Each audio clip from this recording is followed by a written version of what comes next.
যদি এদিকে একটা ব্রিজ বা রাস্তা থাকতো তাহলে হয়তো মৃত্যুটা এইভাবে হইতো না। এই বিলের মধ্যে প্রায় হাজার হাজার কানি ক্ষেত এবং আমরা খুব কষ্ট হয় এই নদী পার হয়ে আমাদের উপরে যাইতে হয়। আমরা অনেক মানুষ দীর্ঘদিন এই কষ্টে ভোগ করতেছি।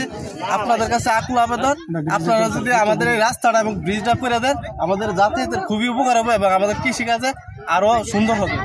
আমার আকুল আবেদন আপনারা এই রাস্তাটা এবং ব্রিজটা করে দেওয়ার জন্য আপনারা একটা উদ্যোগ নেন।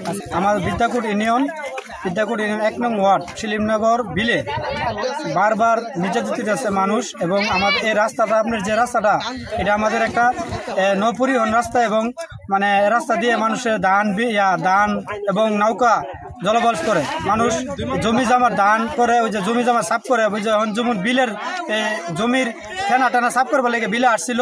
আজকে একটা আমার ওয়ার্ডের একজন আমার কাকা সিদ্দিকুর রহমান হান, ওনার হাবারি বিদ্যাকুট হাবারির, ওনা আজকে ওনার ছেলে আসছিল। তারপর ওনার ছেলে জীবিত পাওয়া গেছে ওনার ছেলেকে, এবং ওনাকে পাওয়া যেতেছে না। সকাল থেকে 8টা থেকে ওনাকে নিউজ পাওয়া যেতেছে না পানির তলে। আমাদের গ্রামের বা বিদ্যাকুটে অনেক লোকজন আইসা পানির তলে পানি জাল দিয়ে টান দিতেছে, কোনো রুমে ওনাকে পাওয়া যেতেছে না, ওনার নিউজ। তো আমি সরকারের কাছে, আমার ইউনু মহোদয় এবং নবীনগর উপজেলাবাসীকে কর্মকর্তার কাছে আমার দাবি, আমার দ্রুত এই ব্রিজটা, আমার এই ব্রিজটা দরকার, আমার এই ব্রিজটা যাতে আমাকে করে দেয় এবং এই রাস্তাটার সাথে ব্রিজটা যাতে রাস্তাটা সোয়াগার করে দেয়। মেম্বার চলা অবস্থায় আমি রাস্তাটা করে দিয়েছিলাম, করে রাস্তাটা হালটা একটু ছোট করছিলাম। তো ওখানে হালটা আস্তে আস্তে বড় হয়ে গেছে। এই রাস্তাটা খুবই ভয়ঙ্কর রাস্তা।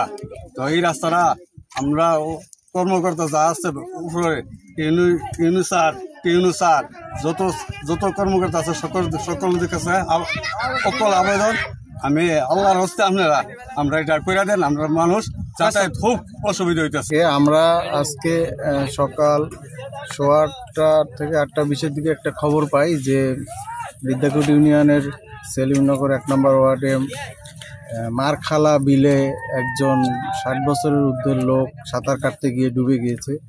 সাথে সাথে আমরা সেকেন্ড কল গাড়ি আমার নেতৃত্বে, স্টেশন অফিসার আমার নেতৃত্বে আমরা সাথে সাথে ঘটনাস্থলে আসি এবং এখানে আসে দেখতে পাই অনেকে এখানে স্থানীয় লোকজন প্রাণপণ চেষ্টা করছে তাকে উদ্ধার করার জন্য।